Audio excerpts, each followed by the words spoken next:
Let's bring in another of our colleague, Pius Angbo, joins us from Makodi, the Benue State capital. There's going to be a lot of political and governance talk today on the program, so follow us on the program. Mr. Angbo, thank you so much for coming on the program. Thank you, Jeffrey. Welcome to Benue. Yes, you know, Benue is an interesting state. What comes to mind is Governor Hyacinth Alia and George Akume. Let's begin with that. Have they been able to shoot their sword? We've been seeing videos, you know. Well, party primaries have come and gone. Candidates have emerged. But contrary to the outcome of the peace meeting that the SGF had with the governor a few weeks back, that states that the SGF said the president's directive was that all National Assembly and State Assembly members should be returned should be given first refusal and be returned automatic members, while the governor gets the support of all the party stakeholders. You recall that the governor had said while responding to that question that it was a prayer made by the SGF to the APC in Benue State, and that such was only available for the National Working Committee to approve.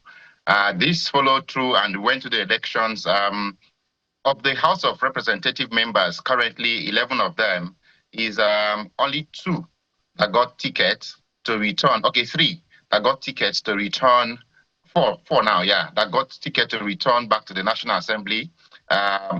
Only the wife of the SGF, who is from the camp of the SGF, made that list. The rest are those who are with the governor that got the election back to the National Assembly in the primaries.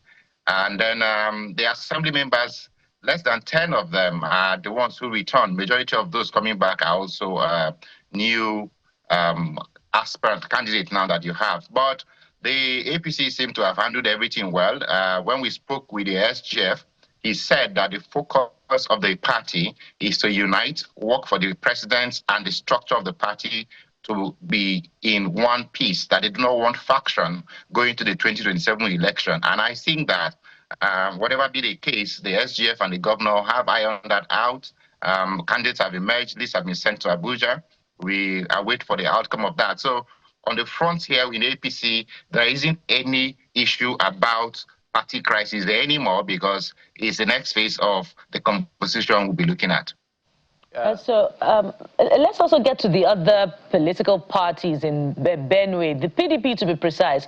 We saw the former Attorney General and Minister of Justice emerge victorious as the candidate of the PDP. Talk to us about that process and which PDP group is he representing? Okay, to talk about the emergence of former Attorney General and Minister of Justice, Mr. Kase Michael Aondaka, who is the PDP governorship candidate. Before now, Mr. Kase Aondaka was in APC under the group loyal to the SGF.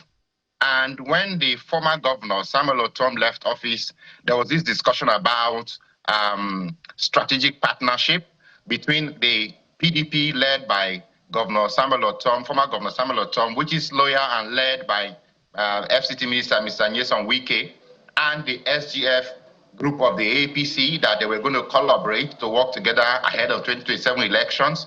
And so the Attorney General, former Attorney General, Minister of Justice, Mr. Aondaka, was fraternizing between the SGF APC and the Otom-led PDP. And it became obviously clear that he was the candidate to push. So he migrated from the APC into the PDP mainstream before its primaries began. And they had consensus issues discussed among themselves, because there were about 8 governorship aspirants in PDP then. But as at yesterday, which was the roundup of all the nominations in the PDP in Benue, Mr. Aondaka was unanimously returned and affirmed as the PDP governorship candidate, who will be standing in the 2027 general election against Governor Hyacinth Alia. Recall that Governor Hyacinth Alia had kicked out the PDP from Government House in 2023 over the political situations we had then. So these are the 2 great men going to the elections in Benue. But I can tell you, the PDP in Benue State is the one. Yeah, just a moment, because of time. Let's bring in Charles Operum from Port Harcourt. Always an interesting state when it comes to Nigerian politics. Intriguing. Charles, good morning and welcome to the program. Walk us through how things played out in River State. We've seen the governor, despite not getting the ticket of the party, has been really involved, at least from the video we've seen, involved in as a collation officer, went all the way to Abuja. What are the nuances politically happening? But of more interest, again, is what's playing out within the ADC. Is there a faction in the ADC as well? Because I know that a gentleman, P. Thompson, I think that's his name, emerged as a candidate. And I also understand that there's also Farad Agogo, who is also interested in being governor. Walk us through that as well. You know, it's very interesting because the ADC had just concluded their primary election for the governorship. That was covered by my colleague Debbie, but of course, we follow up as well. And yes, the former secretary to the River State government, Mr. P. Thompson, emerged as candidates, as announced by members of the National Working Committee election monitoring team that were sent down to River State, to conduct that particular election.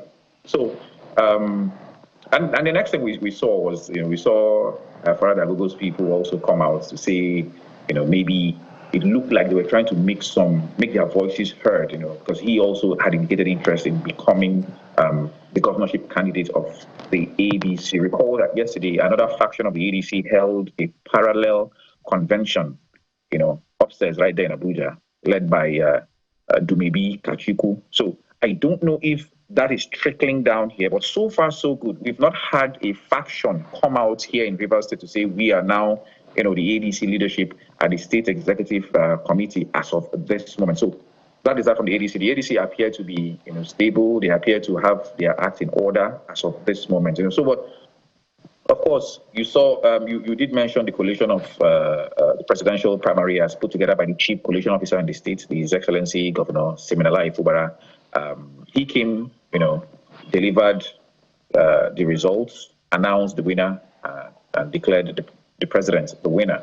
But something interesting happened that day. Apart from the governor, there were some other heavyweights in the building, the likes of Senator Magnus Abe, the likes of Chief Victor Giadom. Of course, the governor was also flanked by Tony Okocha, the chairman of the party here in Rivers State. And there were a lot of local government chairmen. Most of them we know are loyal to the FCT minister. Now, when the governor came in, of course, he is the governor.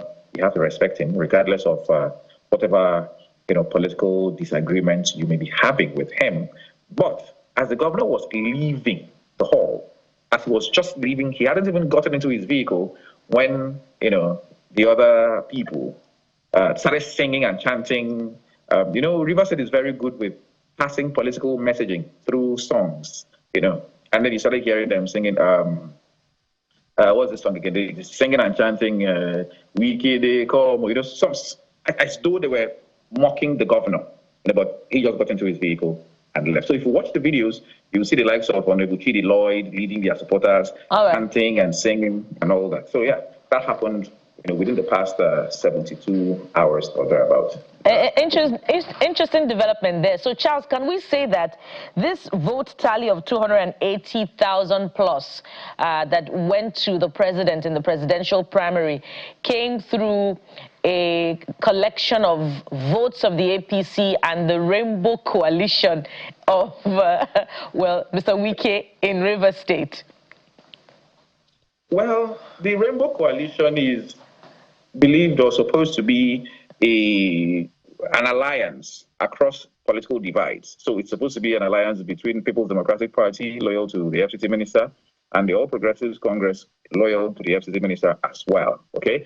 Now, but as I understand, those who are supposed to vote in the APC primaries are card-carrying members of the All Progressives Congress, as is stipulated by their constitution. And every single primary election I've monitored, from the Assembly to the House of Reps to the Senatorial, to the governorship, and now to the presidential, they always announce and say, oh, please waive your membership cards. And you see them, they waive their membership cards, and then they have to authenticate.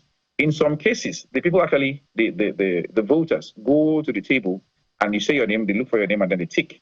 But in the case of, in one of the other cases in Obiapo, they were just announcing, so and so, present. So I was watching to see who was actually answering present. It seems like every single name that was called, you hear 4 or 5 voices shout present. So after that, I did speak to one of the leaders of the ward there in Oginiba, and he said, this is a Rainbow Coalition.